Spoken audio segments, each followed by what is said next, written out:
Alors voilà, nous sommes le 14 février 2014, toujours le vendredi 14 février 2014, et vraiment, je tiens à rendre grâce et gloire à Dieu par rapport à une information que je viens d'entendre au journal de 13 heures, où on parlait, bien sûr, personne ne vous dira jamais officiellement à la télévision ou à la radio que c'est Dieu qui a accompli tel ou tel miracle, mais on parlait en réalité de miracle que Dieu a accompli, même si ça n'a pas été rédigé et présenté sous cet angle et avec ces mots-là. Mais moi qui suis une enfant de Dieu, je prends le temps d'en parler en tant qu'enfant de Dieu et le temps également de rendre grâce et gloire à Dieu. Je dis vraiment toute la gloire, on revient à Dieu, à Jésus-Christ et à son Saint-Esprit, parce que nous voyons le Seigneur faire tous les jours des miracles pour nous. Savons-nous pour autant les reconnaître? C'est ça la vraie question. Là, on ne pourra pas me dire que ce n'est pas un miracle de Dieu, un tel événement. D'ailleurs, je précise au passage que le week-end dernier ou la semaine dernière, il n'y a pas si longtemps, il y a juste quelques jours, j'ai eu à rendre grâce et gloire à Dieu parce que il avait accompli un autre miracle que j'ai trouvé extraordinaire concernant le cargo qui s'était échoué en s'ouvrant en deux au bord d'un rivage et en ne faisant aucun mort alors qu'il était il avait une cargaison de fioul ou de je ne sais plus trop quel liquide inflammable dangereux, mais il n'y a eu aucun mort alors que sa coque était chargée de ce produit inflammable et qu'il était fondu en deux. C'était en soi extraordinaire et on sait qu'il n'y a que Dieu qui a pu faire un tel miracle puisque il y aurait eu, a priori, vu les dommages, les dégâts faits sur la coque du bateau, enfin, vu qu'il était ouvert en deux, ce liquide aurait pu s'être inflammé depuis longtemps et ça aurait pu faire une explosion faisant au passage plusieurs morts, mais Dieu a fait le miracle de faire en sorte qu'il n'y ait aucun mort, aucun blessé. Je dis toute la gloire revient à Dieu, à Jésus et à son Saint-Esprit. Et le même jour, il y a eu un autre miracle dans un autre pays dont j'ai eu l'occasion de parler également, que j'ai signalé également, bien sûr, avec... j'ai juste un petit souci de mémoire au moment où je vous parle. Je ne me rappelle plus duquel, mais je sais que sur ma page Facebook, j'en ai parlé. Donc ça remonte juste à quelques jours. En cherchant, vous allez pouvoir trouver où je vais essayer d'afficher le petit message que j'avais rédigé à ce propos avec cet enregistrement. Puisque, ayant des petits soucis de mémoire, là, comme ça, sur le moment, ça ne me revient pas. D'autant que j'étais plutôt préoccupée par... le fait de parler de la gloire de Dieu dans ce que je l'ai vu faire aujourd'hui chez nous en Guadeloupe, et je lui rends vraiment grâce et gloire encore. Je crois que c'est la résidence Anacaona. En tout cas, c'est une résidence de chez nous en Guadeloupe où, bien sûr, au moment où j'essaie de vous parler, il y a du bruit. Je crois que c'est un avion qui passe, veuillez m'en excuser. Même si, au fond, je n'en suis pas responsable, mais il y a simplement que ça dégrade la qualité sonore du document. Donc, aujourd'hui, chez nous, en Guadeloupe, dans une résidence, on ne sait pas si c'est d'où vient le problème pour le moment, mais en tout cas, il y a le plafond d'un appartement qui s'est effondré sur l'un des... En tout cas, sur le locataire qui vivait dans cet appartement et... on a parlé, je crois, de tonnes de gravier, de ciment qui se sont abattus sur lui, et pourtant ce locataire est toujours en vie. Je dis vraiment toute la gloire revient à Dieu, à Jésus, à son Saint-Esprit. Vous imaginez être dans un appartement et j'ai envie de dire l'appartement du dessus s'effondre sur vous, représentant des tonnes et des tonnes de gravier, de ciment qui s'abattent, qui s'affaissent sur vous. Et vous ressortez de la vivant, on appelle ça comment si c'est pas un miracle? Et nous savons très bien que le seul qui fait encore des miracles de nos jours, c'est Dieu, c'est Jésus-Christ, c'est son Saint-Esprit, et toute la gloire lui en revient. Je dis vraiment, louange, honneur et gloire à toi, ô éternel, mon Dieu, Jésus d'amour, Saint-Esprit, pour de tels miracles. Quel Dieu merveilleux tu es. Comment tu fais toujours tout, Seigneur, pour sauver, prolonger nos vies. Louange, honneur et gloire à toi, éternel, mon Dieu, pour de tels miracles. Vraiment, je vous parle, j'en ai des frissons de la tête aux pieds. Je continue, je vous dis, à être émerveillé par la splendeur glorieuse du règne de l'Éternel, notre Dieu, comme il est écrit dans le psaume 145, verset 8 à 21. Je dis vraiment, je suis subjugué, émerveillé par la gloire de l'Éternel, notre Dieu.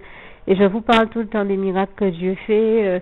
Je vous dis que tous les jours, au moins chaque jour, je vois Dieu faire un miracle, que ce soit dans ma vie, que ce soit dans celle de ceux qui m'entourent. Et bien voilà un miracle encore que Dieu a accompli et que là, tout le monde peut constater dans la société guadeloupéenne et même plus loin, parmi tous ceux qui écoutent ces documents, même ailleurs, de France. D'ailleurs, je veux dire, quel que soit le pays dans lequel on sait très bien que si un appartement s'effondre sur quelqu'un, il y a de grandes chances que la personne n'en ressorte pas vivante. Or là, Dieu a fait le miracle que cette personne en ressorte vivante. Vraiment, je dis toute la gloire revient à Dieu, à Jésus-Christ et à son Saint-Esprit, qui vient d'ailleurs de m'inspirer une très bonne idée. Merci Saint-Esprit chéri d'amour, nous t'aimons et je t'aime, qui vient de m'inspirer une très bonne idée, c'est de prier pour que cette personne, si elle n'était pas encore au Seigneur, eh bien donne sa vie au Seigneur, lui revienne, vienne au baptême, à une conversion, un baptême réel et sincère, ainsi qu'à mener une vie de consécration au service de l'Éternel notre Dieu, au degré où il veut l'avoir, la mener, et bien sûr que cette personne continue, ainsi que nous tous, à appartenir pour l'éternité, d'éternité en éternité, à l'Éternel notre merveilleux Dieu d'amour, à Jésus et à son Saint-Esprit, et que nous nous revoyons tous au paradis. Et c'est au nom puissant du Seigneur Jésus que j'ai fait cette prière. Et bien sûr, je vous invite à la dire pour cette personne-là, pour qui Dieu a fait un tel miracle, et le minimum c'est que Dieu ayant fait un tel miracle pour lui sauver la vie, et bien qu'elle donne sa vie au Seigneur, puisque de toute manière, au Seigneur Jésus, à Dieu, puisque de toute manière cette vie appartient à Dieu qui en est le créateur. Il est normal qu'on dise à Dieu qu'on remet cette vie entre ses mains, et toute la gloire revient à Dieu, à Jésus, à son Saint-Esprit.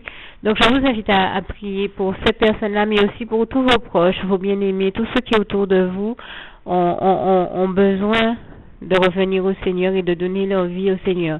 Et pour tous ceux qui ne l'auraient pas encore fait et qui sont touchés par ce message, par ce miracle, ou par la gloire de Dieu qui en ressort, qui sont tout comme moi subjugués et émerveillés par la gloire de Dieu, par ce merveilleux Dieu d'amour que nous servons, eh bien, je partage avec vous cette prière. Si vous aussi touchés par ce miracle ou autre chose, ou parce que Dieu vous a touché votre cœur aujourd'hui concernant ce miracle ou tout autre événement que vous avez vécu dans la journée, eh bien, n'hésitez pas à ouvrir vos cœurs à Dieu sincèrement, à ne surtout pas oublier que, comme il est écrit en Jean 14, verset 6, Jésus-Christ est le chemin, la vérité et la vie, que nul ne va au Père Dieu sans passer par le Fils Jésus-Christ. Et donc, c'est pour cela qu'il convient d'adresser cette prière à Dieu, au Seigneur Jésus, et de dire, Seigneur Jésus, moi, un tel, vous dites votre nom et votre prénom, je t'accepte aujourd'hui comme mon sauveur personnel, le seul maître et roi de ma vie. Merci aussi, Seigneur Jésus, de m'accorder la grâce de ton pardon et de ta miséricorde pour tous les péchés que j'ai commis tout au long de ma vie. Et merci, Seigneur, vraiment de me pardonner pour toutes les fois où j'ai fait mal à ton cœur. Merci aussi, Seigneur Jésus, de m'amener avec toi dans tes bras d'amour au paradis, quand ton temps sera venu pour ça, et que tu reviendras nous chercher. Merci de m'amener avec toi au paradis, et de faire que je continue à te servir et à t'appartenir pour l'éternité, d'éternité en éternité. Et c'est au nom puissant du Seigneur Jésus que j'ai fait cette prière. Merci aussi en ton temps, Seigneur, de me donner la force de venir au baptême, et de tout faire en accord avec ta volonté, que ta volonté seule soit faite dans ma vie. Merci Seigneur de me faire un cœur pur, un esprit bien disposé à te suivre, à rester dans tes voies, ton œuvre, ta volonté, à mener la vie de consécration à ton service, au degré de consécration où tu veux me voir la mener, et de faire donc que je continue à t'appartenir et à te servir pour l'éternité, d'éternité en éternité. Et c'est au nom puissant du Seigneur Jésus-Christ que j'ai fait toutes ces prières. Amen. Et bien sûr, à vous qui écoutez, qui avez fait cette prière pour la première fois, n'hésitez pas également à la partager avec tous vos bien-aimés, tous vos proches, vos amis, collègues, membres de votre famille. N'oubliez pas aussi que le Seigneur Jésus nous dit en Acte 16, verset 31, « Crois au Seigneur Jésus et tu seras sauvé, toi et ta famille. » N'oubliez pas également que forcément Dieu a sauvé cette vie comme il en sauve des milliards tous les jours, et toute la gloire lui en revient, puisque Jésus-Christ est celui qui est venu nous apporter la vie et la vie en abondance, comme il est écrit en Jean 10, verset 10, et que Jésus nous dit aussi en Jean 8, verset 12, « Je suis la lumière du monde, celui qui me suit ne marchera point dans les ténèbres, mais il aura la lumière de la vie. » Et bien sûr, nous savons que c'est de la vie éternelle dont il s'agit, puisque Dieu a tant aimé les hommes qu'il leur a donné son Fils unique, Jésus-Christ, afin que quiconque croit en lui ne périsse point, mais ait la vie éternelle, comme il est écrit en Jean 3, verset 16. Et Dieu nous a fait une grâce immense en choisissant et en mandatant le Seigneur Jésus comme seul sauveur de toute l'humanité, car il n'y a aucun autre nom qui a été donné à toute l'humanité sous le soleil que le nom de Jésus-Christ pour être sauvé. Et sauvé de quoi, vous me direz? Et donc ce passage, vous le retrouverez en Acte 4, verset 12. Bien sûr, je vous dis les choses à ma manière. Vérifiez dans vos Bibles comme ces passages sont textuellement, ces passages bibliques sont textuellement écrits. Et bien sûr, être sauvé de quoi? Eh bien, c'est être sauvé de l'enfer où le diable veut amener tous ceux qui refusent de servir Dieu, de leur ouvrir leur cœur, de suivre Dieu, Jésus-Christ et son Saint-Esprit. Tous ceux qui refusent de faire, entre autres, cette prière et la démarche de venir se mettre à l'abri dans les bras d'amour de Jésus et de se ranger de son côté, de se ranger dans le camp de Dieu et certainement pas dans le camp du diable. Alors bien sûr, un passage nous écrit bien la réalité du fonctionnement de ces personnes. C'est Jean 8, versets 41 à 47, qui nous dit comment le diable est le père du mensonge et comment il n'y a rien de bon en lui. Alors je crois que la chose la plus intelligente qu'on puisse faire, c'est de choisir Dieu, parce que Dieu est le meilleur. Alors que le diable n'a jamais rien de bon à apporter à qui que ce soit et il n'a aucun bienfait. Dieu seul a des bienfaits. Dieu seul accomplit des merveilles, des miracles et des bienfaits sans nombre. Tellement ils sont nombreux, on n'arrive pas à les dénombrer. Et un passage vous le révèle bien, c'est Job 5, versets 8 à 9, et vous avez aussi le psaume 40, versets 5 à 6. Et bien sûr, si vous m'écoutez et que vous écoutez ce message et que vous n'aviez pas encore fait la prière, c'est l'occasion pour vous de réembobiner ce message, de le réécouter et de dire à nouveau, de dire vraiment cette prière, parce que je vous assure que du jour où je l'ai faite, Jésus m'a glorieusement sauvé la vie. Dieu, Jésus-Christ et son Saint-Esprit m'ont puissamment et glorieusement sauvé la vie. Et c'est de connaître ce bonheur-là, c'est de connaître le bonheur des bras d'amour de Jésus que je vous souhaite, sincèrement du fond du cœur, parce que je crois, comme je le dis très souvent, que plus on sera nombreux à être heureux sur terre et à connaître le véritable bonheur que l'on ne que l'on ne découvre et que l'on ne déguste que dans les bras d'amour de Jésus, il n'y a que dans les bras d'amour qu'on peut vivre, expérimenter, découvrir ce véritable bonheur.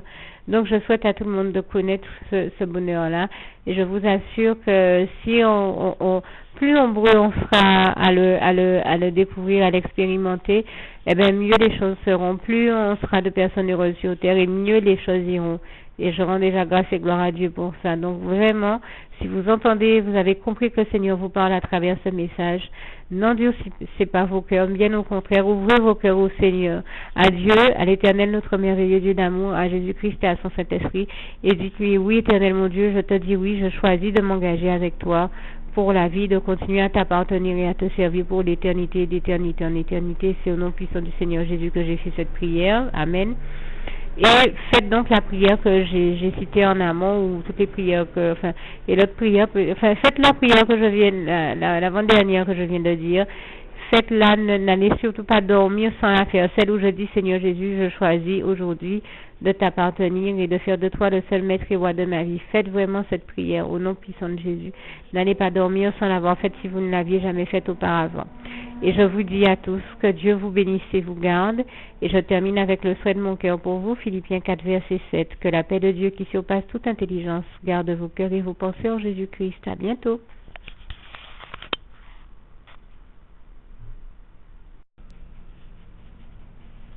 Voilà, alors j'ai parlé des miracles, bienfaits et prodiges que l'Éternel, notre merveilleux Dieu d'amour, accomplit en notre faveur dans nos vies à tous. C'est bien un passage biblique que je ne voulais pas terminer sans avoir cité nous confirme bien cette réalité. Je dis, il y a au moins un passage. Je ne dis pas que c'est le seul. Je pense à Job 5, versets 8 à 9.